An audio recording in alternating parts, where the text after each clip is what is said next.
Hey everybody, welcome to another episode of Reviewing Comics with me, your host, Alexander Turbin. Today we're going to be going over Loner, #1 by Fleetway / Quality Comics. It's another one of those British comic books. I believe this is a reprint of the original versions, though I don't see a date on here of when this was published. So that's kind of odd. But before we get into that, I'd like to show you some of my own work. This is Random Access. It's a full-size, full-color anthology that I produced with a whole slew of different artists. And this one, number 35, has me, Astor D, Jeremy Duncan, Gwedick, Jamie Barrows, Doug Roberts, Grimm, with an awesome cover by Paul Courtjohn. And like I said, it's full color, full-size comic book that you can get at patreon.com/Alex Turbin, or you can go to the website Comics Creators Marketplace and .com, and there's all kinds of other different solo books out there and more random accesses and all kinds of different stuff to check out. And as always, I appreciate all of the support you get. So Loner #1 is created by Barry Tomlinson, and the art, and he did the writing, I guess, and the David Pugh, he's the artist. And I looked it up. There's no reference to the artist or the writer in here, which is super unusual, and I don't like it one little bit. It's like back in the golden age of comics where they didn't credit the artists or writers or whatever. That is just kind of the stupidest thing. I guess the publishers had a good reason for it. They didn't want the writers and the artists to become too famous and too renowned and recognizable.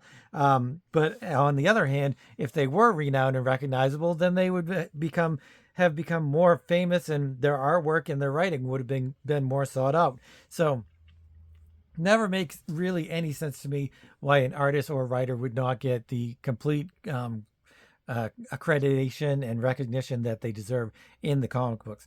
I think it does have here in the beginning. It has it's a little talk about the English writers being printed in this whole Fleetway quality thing, reprint thing that they're doing. They would take stories from 2000 AD or other publications that were in England, and they would bring them over here and they would reprint them. And they're talking about how great all of the different writers and artists are, and they are. And they're saying starring Grant Morrison, Ryan Hughes, Charles Char Murray, Floyd Hughes, Pete Milligan, blah blah blah. No mention of the artist and writer who did this. So it's very unusual. However, today is a day of discovery because, as the previous reviews you guys may have seen, I did Slain with Simon Bisley, and I realized, or somebody told me rather, that the Simon Bisley Slain, the first part is a recap of what happened in the previous comic books, and then the second half is the actual new storyline. So I'm gonna check into some more Bisley's Slain rather. But this guy, David Pugh, he actually did the artwork for all of the previous lanes, and this guy is awesome. This guy's fantastic. I don't know why I never really saw him as being great before. I don't know why I never looked at those earlier Slain images and thought, why they weren't awesome. But this guy is awesome. When this review end of this happens and there's a review, it's going to be mainly because the art, because the story, it's a little silly. I'm going to have to say that right now. But that's one of the things that English writers do. They often take a weird story and then they'll change it and make it unusual and good, or they'll kind of lean into it the other way. If they feel like it's a B movie script kind of storyline, then they'll lean into the B movie-ishness, and I think that's what they chose to do here. This feels very Space Hunter, Star Hunter. I can't remember what that name of that movie was with Molly Ringwald, and I can't remember. I mean, it's one of my favorite movies. How come I can't? Space Hunter, Star Hunter, something like that. Anyway, it feels very much like that. Only they're, like I said, they're kind of leaning into the B movie-ishness of it. So let's get into this. Story is super simple. This guy crashes, loner crashes, not crashes. He lands on a planet. I'm not entirely sure. I'll read this first part and maybe we can get a little bit further into it. Shuttle Wildcat 4 landing in 1 Earth second. I hear you, computer. Sure, don't see any welcoming committee. Loner, former mercenary, always works alone. Mean, tough, ruthless. It's a long time since I saw action. Too long. It would be almost a relief to find a horde of nasties waiting. I'm sure Babe wants action as much as I do, which is his gun. His gun's named Babe. Okay, Babe, let's take this real easy. Your radar scope might spot trouble before me. So his gun, just like Rogue Troopers, I think it is, their guns have like a counting thing, and they have like an AI. So that's kind of unusual. I would like to delve in, excuse me, to a little bit more of the Judge Dredd and other comics. So if I see anything like that, then I'm definitely going to get them, because I would like to maybe build up a collection of stuff like that. And there's all these different old UK titles that I'd really like to do, that I'd like to get. He goes through the terrain, and he kind of just looks around, and somebody causes an avalanche on him, and he what's he do? I guess he gets away from the avalanche. A lot of this stuff is told very it's very like Tom Hanks's Castaway, where he's kind of talking to himself. He's on like this deserted planet, and he's just kind of talking to himself, and like he'll say, hey, it's the sun, or hey, that rock there. So instead of having any kind of narration, which I kind of think I would prefer, I think I would prefer the narration, because who other than in your mind, or it could be in his mind, which I guess he is doing a lot of this stuff in his mind.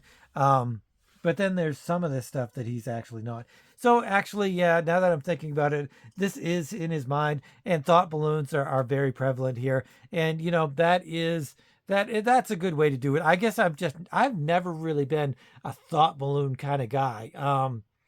I guess I would just rather see the dialogue and stuff. Let me know what you guys think about thought balloons. Thought balloons sure are comic books, really their biggest thing, not their biggest thing, but their most unique thing. Like a lot of first person narrations in movies and TV, they kind of use a thought balloon a little bit, but it doesn't really translate all that well. I'm thinking in particular Dune, where the main characters are like thinking, and it just kind of comes out as it doesn't come out very good. It comes out a little silly in my humble opinion. Some of you big Dune fans out there might totally disagree. But a lot of this is in thought balloons, and I guess I hadn't realized that. I thought it was mostly dialogue of him just talking about stuff. So I kind of have to backtrack that a little bit. Maybe I was thinking that he was speaking, because so much of this is very much like he's describing what's going on. Let's read a little bit more. Better check with my radio contact with Wildcat is working okay. Loner to base, landing successful. Come in, base. Information note: the lasting effects of a radiation storm the alien planet suffered long ago causes massive stellar interference. No communications possible. So cold, empty, and still here, like death. What's that? Avalanche. Got to get out of the way. Ugh. That was the sort of shower a man didn't need. What started that fall? Was that huge stone pushed by somebody or something? If so, and I get a hold of them, they're going to taste what Babe can do, and I won't be aiming stun bullets. So he's got this little bit of, it's like they're trying to, because he's obviously a black guy, and it's like these English white dudes are trying to talk in a voice of an American black person, and sometimes it comes off a little bit offensive. I think it almost hits offensive. It's a little bit it like skims the surface of what possibly could be offensive, but it could be just like they're trying to get the dialect and dialogue as authentic as they possibly can, and it really kind of makes him sound a little silly and incompetent in a lot of places. But he's exploring the world. He's exploring the caverns, everything. There was, like I said, there was some sort of a an avalanche. But then he falls through this cavern. He falls through the something the the planet crust or something, and he ends up in this cavern. And then very quickly it shifts to these creatures, these little furry tribble like creatures, only with giant eyes. And even though I really love the art, some of these things, these tribble creatures, they're just not for me. I think they're just not for me. I don't think they're cute. I think they're just kind of, well, I mean, they are kind of cute, but I'm just really not feeling it. It's kind of distracting away from this heavy duty sci-fi adventure that I thought was kind of gonna really kind of be into it, but it just kind of slows everything down in my mind anyway. It's kind of like the Star Wars stuff, where whether or not you like Ewoks or not, whether or not you like Jar Jar or not, it's that kind of thing where it can kind of take out a bit of the heavy duty sci-fi fantasy stuff that you're really looking for. But then if you're younger or whatever, you might kind of appreciate it. I'm not entirely sure. Anyway, he keeps shooting his gun into like a flare, and that keeps the little tribble things that are following him around and hunting him. He does say, though, they may look cute, but their stings pack a punch. Don't fancy finding out what a mass attack could do. Better disperse them and move on. So he keeps firing flares so they get away. And then somewhere else, this other creature, this lizard bad guy, really super good guy versus bad guy, only kind of changing the dichotomy of who the hero is into being this this, I guess, rugged black guy who's just, I don't know. I just kind of wish it was a little bit more, maybe not authentic, but I don't know. I'm really having a hard time putting my finger on it. Even though I love the art, the writing and the story leaves a little bit for me. I'm not really loving it, and I didn't really love it anyway. He's talking in these things. You think it's some sort of narration because it's these square boxes, but later come find out it's actually a mental, like psychic communication that he's having that with himself, but he's going to have that later on with Lone Star. That's his name, Loner. The tribbles keep following him, and he decides just crazy stuff. He decides that there's this giant lake and that he would rather stop being followed by the tribbles, and he's just going to go into the lake and kind of try to get rid of them. He ends up going down into the water, and there's different kinds of tribbles. There's like tribbles with wings, and there's like lizard tribbles or whatever. He finally gets to one place, and there's a whole mass of them. But then they finally get a hold of him, and they surround him, and they're stinging him, and he loses consciousness. And all this while, this lizard guy is talking about how I'm not sure. Let's read a little bit. Enough. I tire of toying with the intruder. I will bring this game to a close. Move in now, my subjects. Move in for the battle. So he is very kind of corny dialogue, I guess, or mind speak or whatever. Especially, I guess the corniness really hits home because he's supposed to be an advanced species, and these tribble things are supposed to be an advanced species. So it really kind of hits home. He wakes up, he sees the lizard thing. The lizard thing communicates to him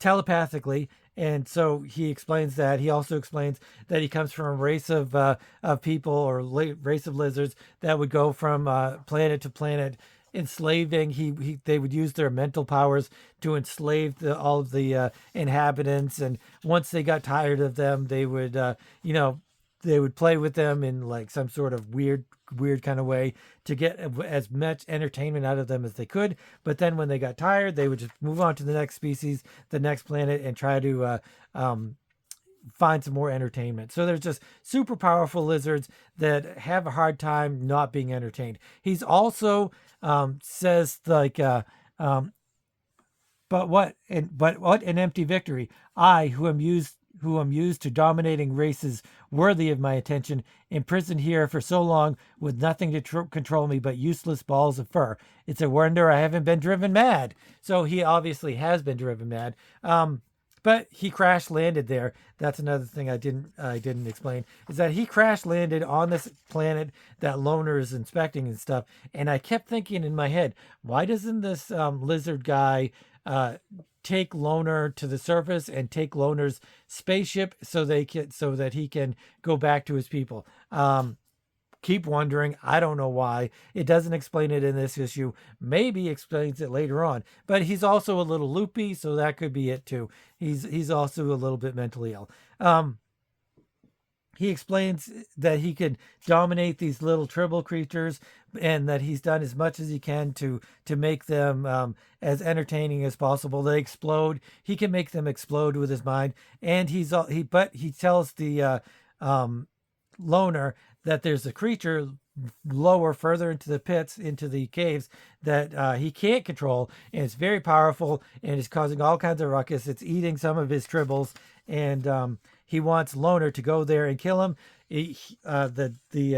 The lizard guy can't kill the beast because it doesn't have a brain, so he can't attack him. Loner thinks to himself, I'm going to just double cross this guy and figure a way out of here. The lizard says, I know exactly what you're doing. I'm going to give you a taste of my power so that if you do actually try to double cross me, then this will happen to you. He brings up these memories of his worst enemies. The worst enemies fire on him, and then these packs of dogs attack him. It's very much in line with any kind of psychic warfare that you see in Doctor Strange or X-Men or whatever, in the astral planes or stuff like that, where the Black King, not the Black King, what's his name?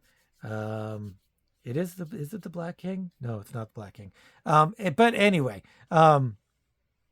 so he finally decides, I've had enough. Loner says, I've had enough. I'll go kill this creature. So he goes off and goes further into the caves. Finally, the little tribble things, they're far enough away from this lizard that they're like, we're far enough away. He doesn't control us anymore. We're really very peaceful creatures. And they talk about how there was two races in the overworld, and they eventually had a nuclear war, and they killed each other, even though they had massive weapons, and that through the centuries, these little tribble creatures have been bringing these massive weapons down into the caves so nobody would get hurt by them. They bring Loner to this massive cache of weapons, and they're like, go ahead, you have to sit in the chair in order to work these weapons. And Loner at first doesn't understand. He's like, what? That's crazy. But then he sits in the chair, and very much like Stargate 1. Is it Stargate 1? No, it's not Stargate 1. It's Stargate. Anyway, it's the first Stargate show, where the main character there, he gets transferred all of the psychic powers or whatever into his mind. So it's like elevating him. It's turning him into, I'll read this a little bit. Before using the weapons, you must sit in this chair attached to the headpiece. It will give you the mental abilities necessary to use the weapon. General O'Neill, that's what happened to him. Sit on that freaky looking contraption? Man, that sounds creepy, but I guess I gotta do it. The weapons were designed to be used by a far more evolved and advanced race than yours. Okay, no need to give me an inferiority complex, fellas. How does this work? So then he goes through it, and that's what it does. It involves his brain and his mind and stuff. So he has a little bit of physical reactions to it. His head gets big and his eyes get wide. So he's a more evolved creature, more evolved human race, I guess. And so they bring him to where the weapons are. It's a giant set of armor and a huge gun. So they don't teach him how to do it, but they say that there are no triggers. He uses it mentally. He fires them mentally and stuff. And he's like, is this going to take care of the creature? And they're like, oh yeah, it should. So he goes further down into the cavern, and he's finding the big creature. But he sees a whole bunch of these tribble creatures. I guess the big creature kills and eats all of these tribbles. So he says, what do he says? The creature is preserving their bodies so it can eat them when it pleases. So it's a very typical Aliens kind of thing where it's cocooning the creatures to save for a later time, which is very spidery kind of thing. Loner makes his way down into the tunnels. He does see the awesome creature, and he fires at it.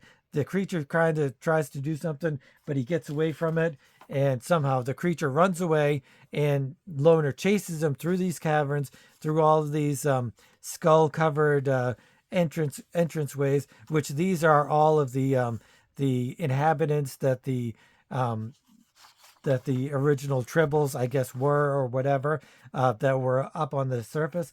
He leaves, or not leaves, he finds the giant creature, and I reckon this could be a home sweet home for the thing, but I don't see any welcoming mat. I must have space dust for brains, because I'm going to go in anyway. Melting meteorites, there it is. The monstrosity itself. So then the next page, and then the monstrosity obviously has some sort of defenses. So it's these little creatures, or these big creatures rather, that he sends after Loner, and Loner uses his special weapons to easily dispatch them and kills them. But then it uses one of its tentacles or something, and he slams Loner up against the cavern wall, and he's coming in for the kill. The big creature is coming in for the kill from Loner to Loner. And that's basically how it ends. Next ish, Loner versus the Hell Beast. So I guess this is the Hell Beast. Man, I love this art. This is such beautiful art. It is so fantastic. I'm wondering if the originals were in color or if they're still just in black and white. But look at this panel here, especially. Look at all of the skulls and stuff. It is just so intricate. It reminds me a lot of John Tolteben and Steve Bissette doing the Swamp Thing stuff, because it is just so loose. It's loosely inked, and yet it's detailed. Loosely inked and detailed. How do you do that? It's just amazing. And I love the creature. There's so much of the art and stuff that I really love about this. And the plot it's super thin, and the dialogue is a little iffy, but I don't hate the story. It's just not something that I'm really that into because of the dialogue that Loner has with himself. It's super Alien inspired. It's like they saw Alien and they were like, actually, is this before Alien? There's no year when this was printed. So I think it was early 80s. When was Alien? 79, 70, was it late 70s or early 80s? I can't remember. But super Alien, either this is inspired by Alien, or Alien took its inspiration from something very much like this, because it's very, and these tribbles, they remind me of like a cross between tribbles and gremlins, I guess, the Mogwai gremlin phase of their life or whatever. So the story is very sparse. Not really in love with the dialogue, not really in love with the narration, not really in love with the characters.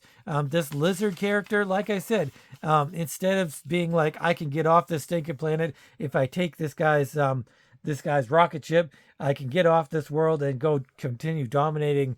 But it doesn't think that at all. It's just more like trying to be an overlord of these little creatures, because it just controls the minds of these little creatures. And it's very powerful. The fact that it can control these creatures is very powerful. But so story-wise, I'm not really that impressed. I don't love it so much. If it was just the story and the art wasn't so fantastic, I would definitely be giving this maybe a 4 or 5 or something like that. But because the art is so fantastic, it is so intricate. It is so beautiful. The lighting effects, the shadowing, the shading is so great. They use the blacks in such a fantastic way. I love it's so dark in certain places, and at night you see the effects. When you're in the caverns, these effects are there. It's got so much great textures. The cavern walls texturized. The air, the night sky is texturized. There's so much great, really fantastic texture.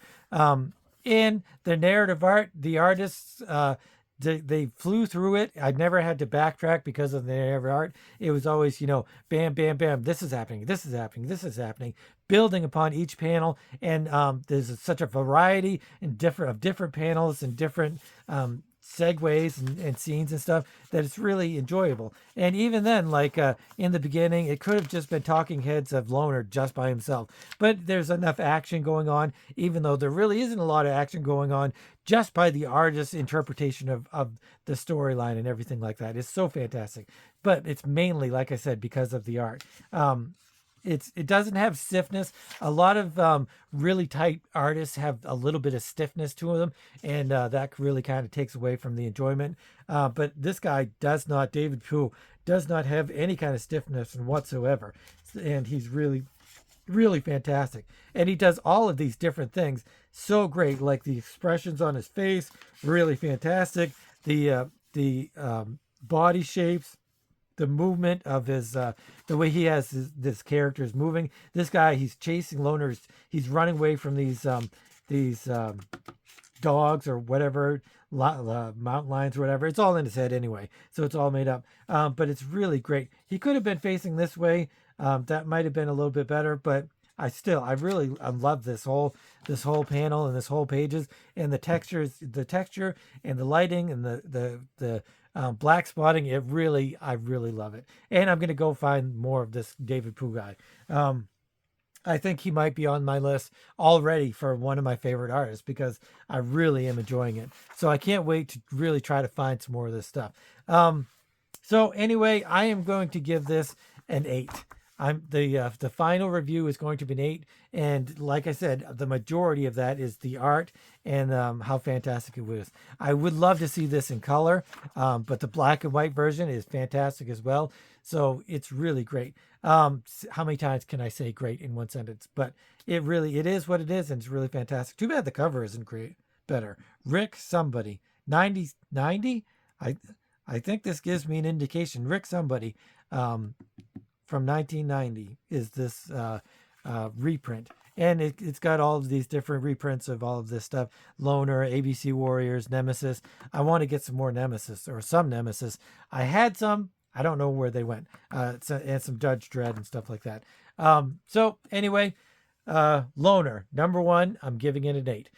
Thanks for watching, and if you're new to the channel, please consider subscribing. This is what I do. I go over indie comics from the 70s, 80s, 90s, or whatever piques my curiosity, whether it is super artistic, or it brings back memories of my childhood, something like that. Something has to trigger me, in order for me to really get into it and want to do a review. But if you've got a suggestion for doing some reviews, I might have the comics that you would like reviewed. So you guys give me some suggestions. So thanks for watching, and it's a Friday, and hopefully we'll have a show with Joe tomorrow, or maybe not tomorrow, or Friday, Sunday, something. But anyway, thanks for watching, and thanks for all of your support, and I will talk to you next time. And as always, keep on creating.